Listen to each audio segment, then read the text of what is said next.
Boom! We are off with another episode of Booze Your Daddy, the podcast. I'm your host, Dr. Alan Snyder, here with a special guest today.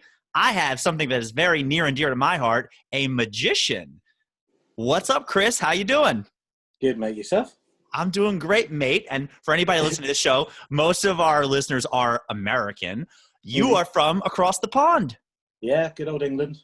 Good old in England there. So thank you for staying up so late. I do appreciate that. It's no issue. Very nice. Cool. Well, Booze Your Daddy here. You know, you can always find our episodes where you're going to tell some funny stories. We have something fun planned in the end. I don't know how many episodes you've actually listened to, but we always start off with a cheers. We always start off with a beer, and I try to pick a beer special to my guests. But before I go, it sounds like you picked a special beer for me. Yeah, Budweiser for America, right? It's true. Pride of St. Louis, Missouri. Is that from here, or is that from? Because they brew it in Czech as well, right?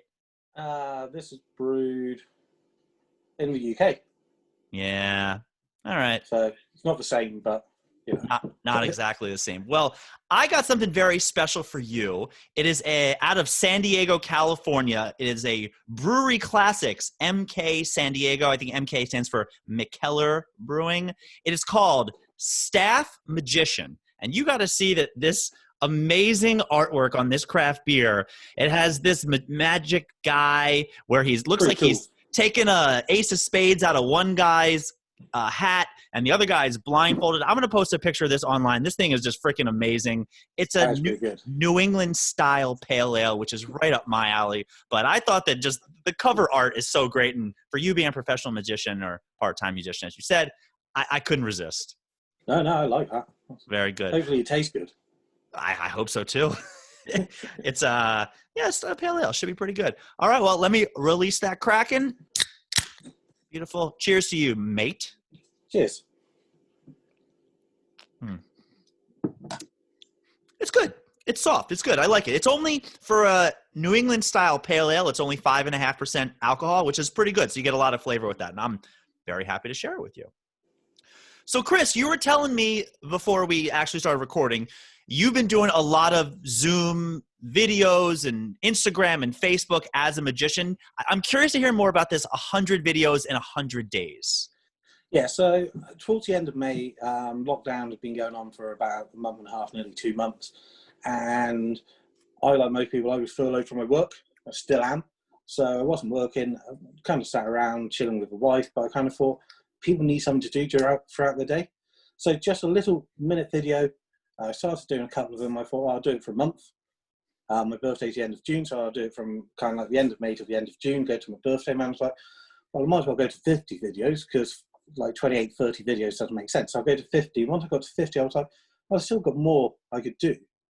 So I'll just keep it going. And then I kind of got to about 65, and I kind of had to start learning something every day to be able to record it. And yeah, so I went to 100. So yeah, literally 100 videos, only a minute and a half long, but different kind of trick every day. Just the theory was that people sat at home, nothing to do, can go on the internet, check out me, and just have a minute of relaxation, break from that day. Because obviously magic, to me, kind of takes a lot of people back to their childhood or helps them forget, you know, the worries and the stress. And obviously during the pandemic, there's a lot of worry and stress going on. So hopefully it works. A few people told me it has. So yeah, it was good.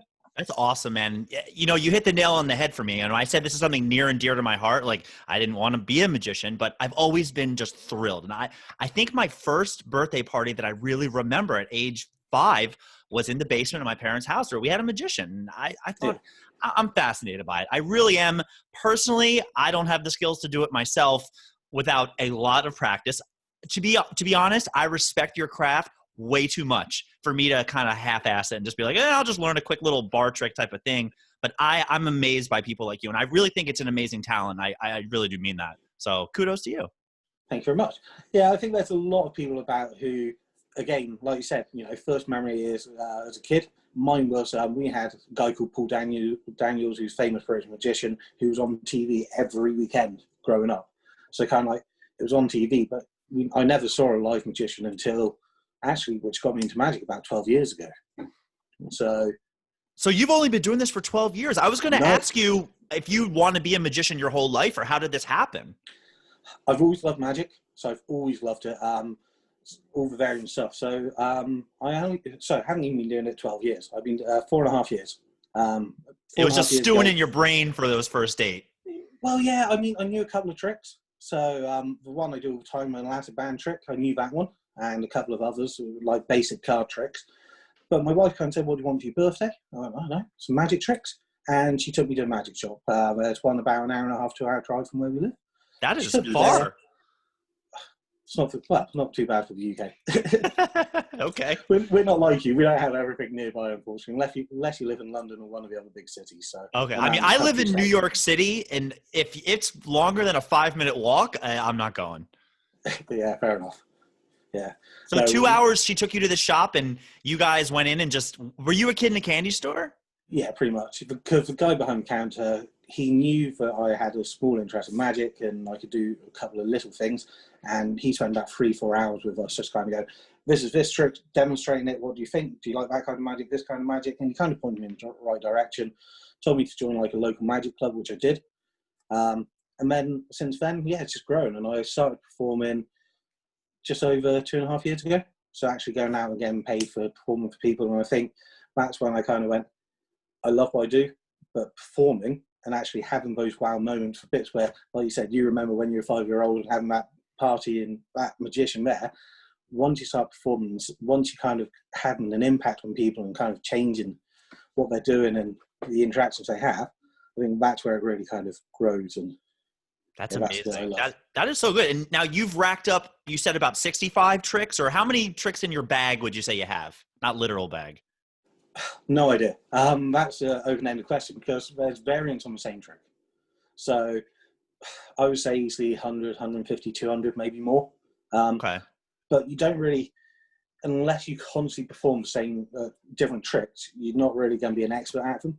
So doing them on Facebook or on Instagram is fine because you can re-record if need be. But when you're out performing, you probably have about 20 to 30 routines or tricks you'll have with you to perform that night. And then you can vary it up from table to table, or if you're a stage magician, you kind of have a set routine. And Right. Okay, yeah, I mean, I'm more of a comedian, or at least a scholar of comedy, so I understand how to make an act and how you write and how you do that. You know, comedy is, you know what works, you try out some new stuff, and then you have a big closer at the end. Do you have a signature trick or something that you're like, oh my God, if the things aren't going well, here's my go-to, and I know I'm going to kill? so 12 years ago, so when I first got into magic, the first magician I saw, he does it with elastic bands, but I do it with a ring because it's easier to see on camera. So he basically got on just my normal ring and an elastic band. Yeah, So I didn't know that we were going to be doing tricks on this. You know, this is mainly an audio podcast, but the video will be posted on our YouTube. I have to be honest, man. I thought you were just nervous and playing with a rubber band this whole time. I always fiddle with elastic bands. Okay, so you're an elastic band man. So anyway, but this is cool. So describe the trick. I'm going to watch this. I am so excited. I didn't know I was getting entertained today. So the first trick, the one which I saw and amazed me and made me kind of think, he had 2 elastic bands, but for camera, it doesn't work so well. So I've got a ring and an elastic band. There's obviously no way the ring can go through the elastic band, is there? Obviously, you can't go through that way or that way. But if you watch slowly, it still passes straight through. Oh, wait. And they're just normal ring and normal elastic band. And you would normally do it with a borrowed ring. Wait, is there anything up your sleeves? Hold on. What just happened? And when I saw that trick, to me, I was like, I need to know how that was done. That had that magical moment, and that's my go-to trick. If someone wants to see it, and again, if you're a him person, there's a bit, I get you to hold the elastic band or hold the ring, and while you're holding it, it passes straight through. So when it happens in the spectator's hand, that's when you kind of get that moment from, it looks good, to, hold on, I'm actually holding this and it's still happening, so you can't be doing too much. That's so good. And I'm assuming that you've worked on your improvisation as well. You know, did you see that movie, or more of a documentary, The Aristocrats? Do you know that story? It's a Netflix thing from back in the day. I guess it was in the theaters, where it's all about telling a story. And the point of it is to be as raunchy and disgusting as possible. But what I'm getting at is more, you can do as much as you want. You can test the band out. You can say, give me your ring. Like, I'm assuming that the shtick, if you will, you just build as you go, right? Yeah, I think, again, to me, the storytelling, that moves a magic trick to a magic effect. If you've got the right storytelling with it, so that one I just done with a ring, if I've got a married couple, I've got an emotional kind of bit where I talk about their ring and I make the ring go up and down the elastic band, like going through their life journey. There's up and downs, and then obviously because you're holding the ring, they're holding their own wedding ring, and you've got an elastic band. You go, actually, because of the love and everything else from that ring and what it symbolises, there's nothing you can't get through as the band passes through the ring. And then all of a sudden you go from a magic trick to something they're going to remember. Mm-hmm. So it makes it emotional. And that's kind of where I have conversations with other magicians on how we can move magic forward. Anyone can pick up a deck of cards and learn a trick. Yeah, you said obviously you don't want to do it because you don't want to do the bar trick side of things. I fully understand that. No, But it's what just people more, do- I would learn it. I like kind of knowing. I'm just saying the sleight of hand and everything that goes into it. Like, I just respect it too much to, like, you know, I was going to ask you this now, but I guess it doesn't apply. You know, they say, like, as a single guy, you want to pick up a girl at a bar, learn a magic trick. Like, walk up and be like, hi, want to see a magic trick? And the chances of you getting a no are very slim. I mean, any good-looking girl, no matter what you look at, is be like, hell yeah, I want to see a magic trick. But you were married, I think you said, when you first started learning. Yeah, 6 years married, so. Right. So I was going to ask you if you'd ever use that to, quote, pick up somebody, but clearly that is not the answer to that. But you're right. I guess anybody can learn this. I'm not going to test you on the types. I actually don't know all the different types. Would you consider yourself more of a band, an illusion, a card? Like, what is your style, if you will? So I've got two sides. I'm a close-up magician, which is bands, cards, a little bit of rings and stuff like that. So anything which is kind of in front of you. I think to me, when it, like I said earlier, when it happens with our own hands or when it happens right in front of you, it gives you a much more kind of powerful feeling. But actually, it shows either more skill or, but it just, yeah, to me, I like that. I like the fact that right in front of them, there's nowhere to hide. You do something fantastic. But I also do stage mentalism, so kind of like little bits of kind of mind reading and kind of influence and stuff like that on the stage. So during lockdown, I wrote a stage show. So hopefully, when kind of things go normal, I can then actually go out and perform it, and that will kind of be the step forward into the next role of kind of becoming a full-time magician. Nice. I think that sounds awesome. Have you ever used animals as a part of your act? I've had pet rats in the past. And I've always kind of, I tried to train them to do things, and they just kind of normally kind of start off interested and run off with a bit of paper or something. So, no, I have cats, but again, they're not really the magician's friend when it comes to magic. So yeah, I knew somebody growing up who had I think a pet bunny, if you will, and she said it was an asshole. Like, rabbits are not very compliant as far as animals go. I think it depends on what kind of animal you have, and like you said, also if you handle it a lot, or if it gets used to kind of actually it's going to get a treat if it's in a hat or wherever you're going to put it, as long as they're kind of treated nicely and you know it's okay. But no, I've never used animals. Just a question. Now, your wife got you into this kind of. Have you ever considered having an assistant or maybe having her help you out? I've told her she should learn magic because. Again, there's a lot less women magicians than there are male magicians. So women, what's that about? I suppose it's kind of back in the day. It's like a lot of kind of jobs, isn't it? You know, you think of comedians, there's a lot less women comedians than there are male comedians. Obviously, women comedians are coming more and more about, but as a whole, I think there's a lot less female comedians. I don't know if I can name a time that I've ever seen a female magician. I really can't think of a single one. Yeah, there are a few about, and there's a few really, really good ones about as well. Oh, I'm sure there are. Just, you know, men's self-esteem is way lower, so we need to work on doing something to impress people, where women are like, nah, I'm good. I got this. I don't need any help. Yeah. So I told her that if she got into magic, obviously she's more of a niche market, especially where we live. There's not any female magicians locally. So, yeah, she would be more of a niche market, but she doesn't want to. And then again, I've never really been a big fan of the stage illusions. You know, the ones where they've got an empty box and then all of a sudden it opens and there's a tiger in there. Okay. Personally, I've even before I got into magic, even slightly, to me, I could kind of figure out how they were done. So I've never been interested in myself as a performer. I think what they do is amazing, but for me, it's not something I've ever kind of wanted to go down.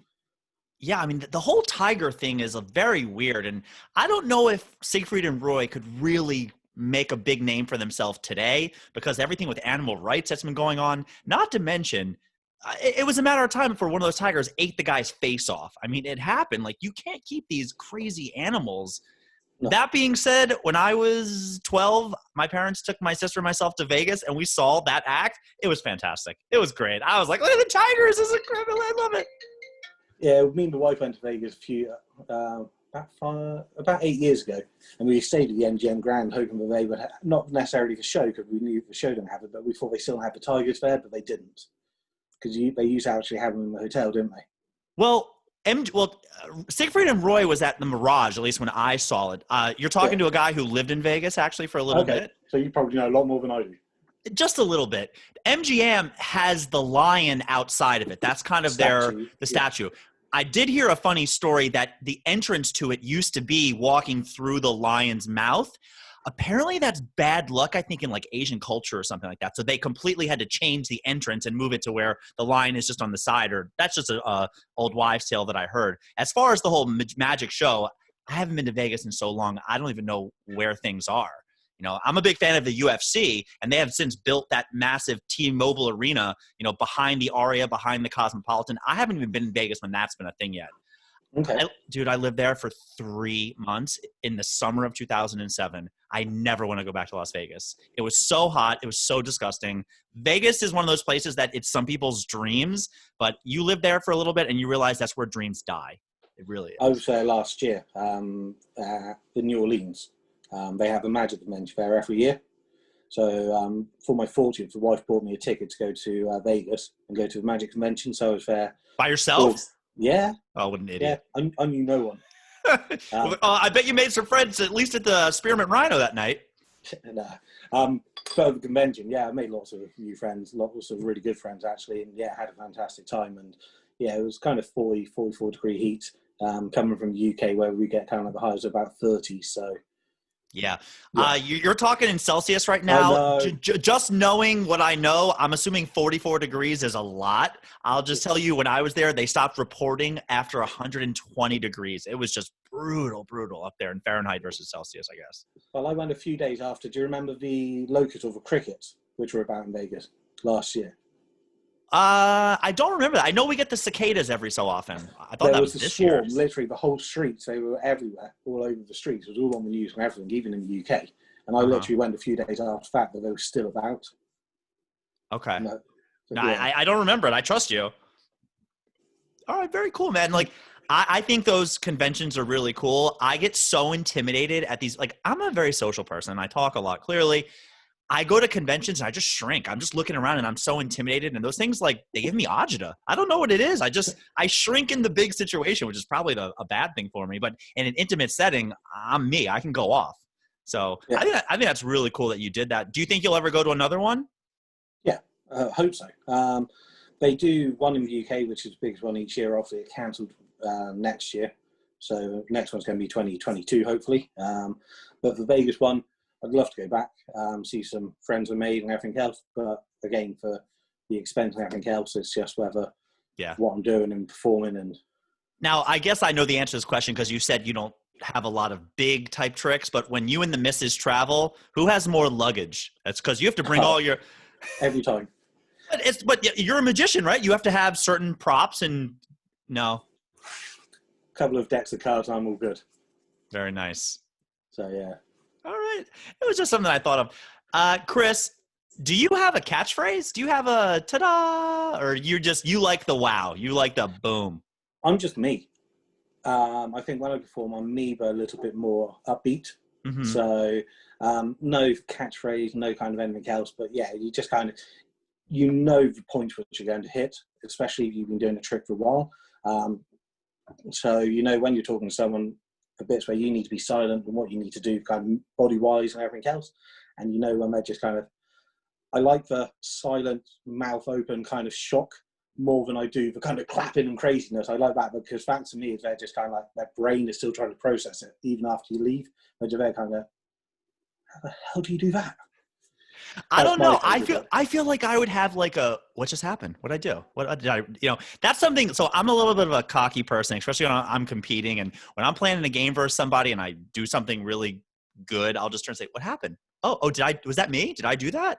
I'm surprised. I feel like take any suggestion you want. Like some type of catchphrase is awesome. I'm a big fan of that, but you do you. I'm curious in the reactions that you've ever had. Like, give me the extremes. Like, how do people normally react? Like, the jaw dropping is kind of what I do. Yeah. What else do you see? And I'm guessing, has anybody ever made like a really big impression that you're like, wow, that was like she cried. She started crying. I haven't had the cry. I have had the problem is, so again, depending on where you're at and what you're doing, sometimes people have had quite a few drinks. Mm-hmm. And as soon as they've had quite a few drinks, even if you muck up the trick, if they're not really following what's happening, they just kind of start going crazy and kind of shrieking at you. It's just what drunk people do, especially when you do something, you know, turn one sponge ball into two sponge balls or anything like that. They just start shrieking at you and kind of, look, shouting, pointing at you and everything else. So that's quite weird. But yeah, and I've had literally, I remember one of my first gigs, I was at a garden centre and I was walking around the restaurant and I'd done the elastic band trick, and this girl, she must have been about 12, she was just literally there for about a minute, and she couldn't move. And her mum was just taking pictures of her while she just sat there like just that. Shocked. But that girl clearly left a big impression on you just seeing. Yeah. Yeah, and I think that, you know, again, when I've done these videos on Facebook and Instagram, people have messaged me going, oh, it's my son's birthday, I've had to go and buy him a magic kit because he loves watching your videos and he wants to learn magic. And that's kind of like, that's fantastic. That's really cool. Really, really great. But, yeah, so leaving that impression. I started a TikTok just to jump in on the craze. I get a little curious every now and then. It's more for posting material. You know, I'm trying to grow my own brand and just to have some fun during the lockdown and everything that's happening here. On my For You page that I see on TikTok is every now and then a magician will just do some tricks, but then they show you how they did that. What are your thoughts? I hate it. Right? Personally. Yeah, I know you can go on YouTube, and I know with the world we live in, you can Google it and everything else and find out how something's done. But the fact that these people have got 4 million, 5 million followers, and they're obviously just doing it to get more followers, to get more money, and it is a monetary kind of thing more than anything else. I hate it. And also, sometimes they do a trick which you might be in your routine or in your repertoire, and you kind of perform occasionally. And that's when you kind of go, oh, I saw this guy on YouTube do that. Yeah, you just do this and this and this. Now, sometimes, like I said, the trick might not be a complicated trick, but it's kind of how you present it. So all of a sudden, they might go, oh, actually, there's no skill whatsoever. Sometimes you do choose, you know, depending on the situation, you might choose a slightly easier trick to do. But they've just seen it. Yeah. Not to mention, I mean, that's just really, I can't think of another example of anything in this world where your business, your livelihood just gets ruined by somebody completely exposing what you're doing. You know, it's like so many things out there, like in baseball, there's a million videos. Here's how you hit a fastball. Here's how you hit a curveball. Here's how you hit a slider. To put it all together is what makes somebody's great. But you know, you can give out as much information as possible. It doesn't really hurt anybody else. Here's how you fix a car. But for something with what you do, that's just really bad. Like that's shitty. Yeah, it bugs me. It really does. And I too kind of done TikTok, but again, not anything big. I kind of every so often think, oh, I should post on TikTok because I kind of forget about it compared to Instagram and Facebook. But every time I go on there, occasionally, like you scroll through and there's a magician just kind of sat there with a card in his hand going, oh. And then kind of, ooh, it's disappeared. Right. You're just like, well, why would you do that? Why, you know, if you've got the skill set and you've obviously worked on it, why would you suddenly give it away? Yeah, that is strange. I guess now people are, like you said, they're just trying to gain followers, gain a name. And, you know, maybe it will help elevate the profession, maybe, but I'm with you. I think it's really kind of shitty just because you're just, oh, here's how I do this. Here's how I don't. And then you're like, oh, great. So that trick that I do now, how many people are watching that? Hopefully not a lot of people are out there going, I'm going to learn how every magician does his trick and then go to one of Chris's performance and just shit all over him. Oh, wait, this is how you did it. Oh, I don't really think that's the goal. I do think it's a little bit more of the entertainment, but I don't respect it, man. Like, I really think it's ugly. Yeah, no, I agree. It's not something I've come across. I've had people kind of go, oh, I know a card trick, and I show you something. I've had that at gigs, and again, some magicians are like, look, I'm here to perform. I don't want to see you do it. I'm normally like, here to deck cards, show me what you got. Because normally it's not going to be, without being rude, not going to be as good as what I do. Or if they do it, it's kind of like, that's really good. What about doing this? And I kind of do something a bit more sneaky and kind of catch them off guard. Just so they're a bit, wow, how did you do that? So right. Yeah. All right. Well, the good news is we don't have to end on a low note like that. Now, I don't know if you checked out any of my episodes before, but maybe you don't know this. The end of every episode, I like to play a little game of trivia with my guests. Okay. So, Chris, today I'm going to be testing your knowledge on magical related stuff. Right. This is where I fail badly, yeah? 5 super easy questions for you. Nobody's keeping score. This is also our listeners enjoy some of this. But I'm going to ask you 5 questions. I'll help you out. Nobody cares. Ready? Go for it. In 2009, what magician cut Taylor Swift into 6 different pieces, which is some people's dream, but I personally like Taylor Swift. So I'm basically looking for the name of a famous magician here in 2009. I guess Chris Angel. That would be incorrect. It was David Copperfield. It was David Copperfield. Yeah, it was one of the 2. So, yeah, they're both kind of known for cutting people up, aren't they? All right. Question number 2. What street magician is known for his levitation act, where he does it as close as 1 foot away? David Blaine. That is David Blaine. Very, very good. This one might be a little more topical for you. What is the name of the magical incantation synonymous with the Harry Potter killing curse? My wife was here. She goes, oh, it's this one. Think magic, think Harry Potter. I know. I don't know. But, yeah, my wife would kick me later. Well, what I was looking for was abracadabra. Although, in the movie, it's more Avada Kedavra, but I would have settled for either answer. So, okay. Think magical. You can do it. Question number 4, bringing your boy David back. In 1983, the year I was born, he appeared to make what famous U.S. landmark disappear? Statue of Liberty. That is correct. Very good. And now I remember that one, yeah. And right after his show ended in 2000, this is question number 5. Right after his show ended in 2010, what famous musician has the most appearances on primetime television? Lance Burton. No, go back to the other guy. David Copperfield. No, keep going.